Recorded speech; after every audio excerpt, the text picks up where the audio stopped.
So hi everyone, thanks for inviting me to come and talk with you today. I'm actually going to speak about HIV-related stigma on the mental health of gay men living with HIV, and in that sense I'm going to build on some of the things that Laurent has said. But however, I'm not an academic, I'm not a clinician, so I'm not going to present findings from academic research. In fact, what I plan to do is discuss HIV-related stigma from the perspective of my experience as a gay man living and aging with HIV, and from the work that I do at ACT, leading support groups for mainly gay guys living with HIV. So we're living at a very significant time in the HIV epidemic. We now have evidence-based tools for HIV treatment and prevention that are so effective that they could conceivably end the most deadly disease epidemic in modern history.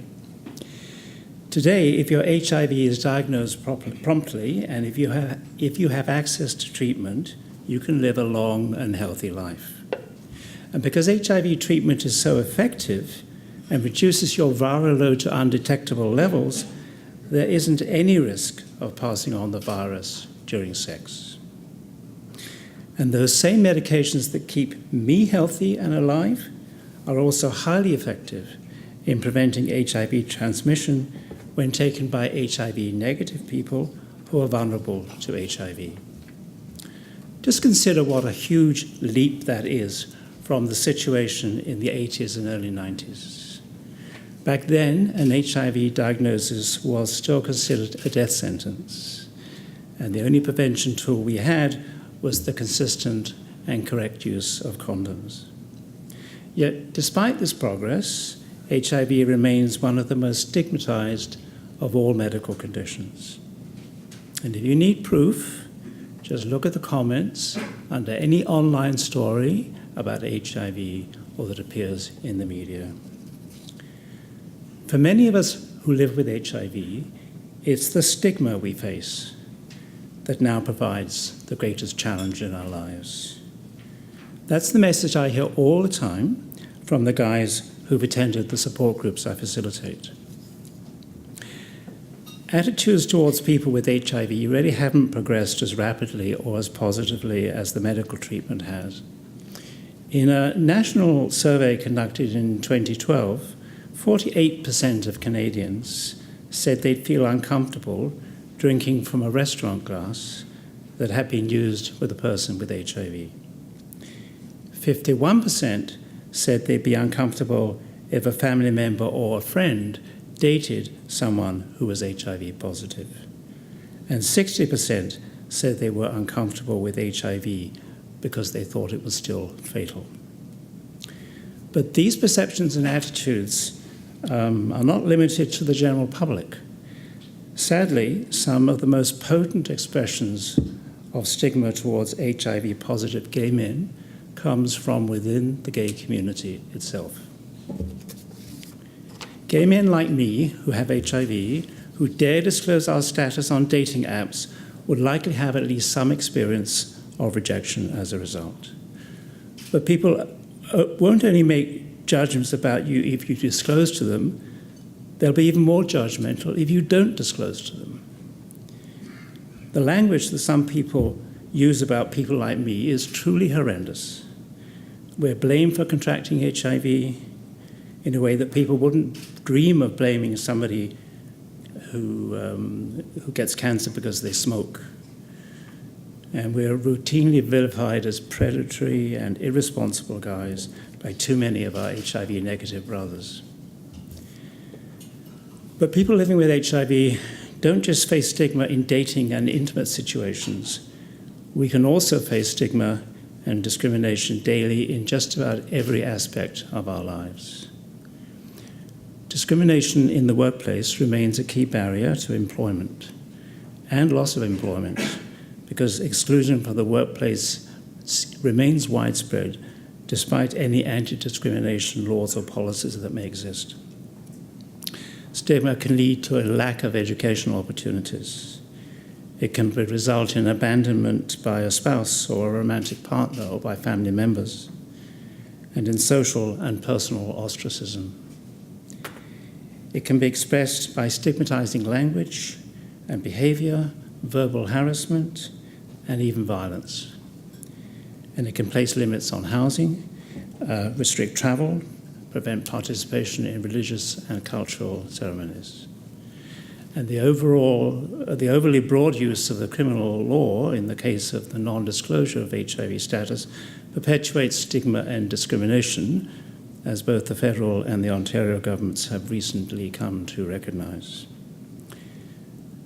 But it's also important to remember that HIV-related stigma and discrimination doesn't apply to all people living with HIV equally, because HIV stigma intersects with other pre-existing stigmas, including those based on gender identity, sexual orientation, ability, race, ethnicity, immigration status, income, and stigmas associated with particular behaviours and activities like substance use and sex work.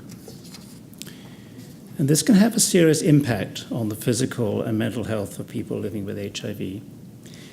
In my groups at ACT, I listen to HIV-positive gay men consistently talking about how the stigma they experience or anticipate is associated with high levels of stress, anxiety, and depression. And many say that they engage in avoidance strategies, limiting their engagement to just a few people they feel they can trust. And this often leads to loneliness.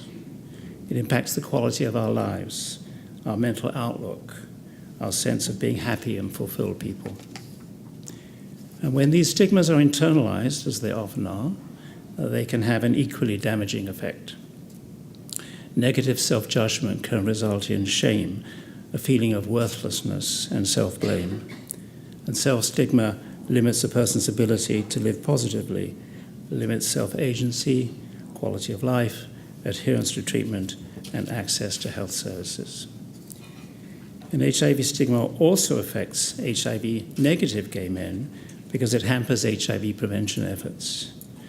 When we're unable to talk openly and honestly about HIV, we're unable to have those important health-related conversations that can prevent transmission.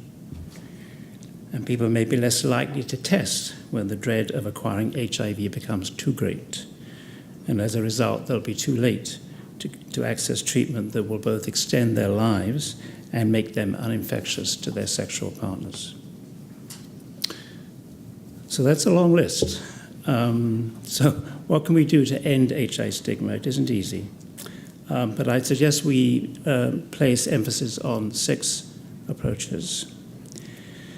First, involve people living with HIV and key affected populations, which means the whole gay community, in the design, implementation, and monitoring of programs. And strengthen those networks of people living with HIV as key players and key actors in effective stigma reduction efforts. This is the key principle of the HIV movement, the JIPA-MIPA principle, the greater involvement and the meaningful engagement of people living with HIV in our programs and services and policy and research. Secondly, recognize that HIV-related stigma and discrimination intersects with other forms of stigma, discrimination, and disadvantage. Thirdly, educate and raise general public awareness, knowledge levels about HIV, including effective education on transmission risk, and dealing with the fears and misconceptions about HIV. Fourth, engage community, political, and religious leaders to foster greater openness about sexuality. And that really is an approach that I think is going to be particularly crucial in the run-up to the provincial election in June, where we have one of the party leaders saying that they're going to withdraw the sex education curriculum that we now have in our schools.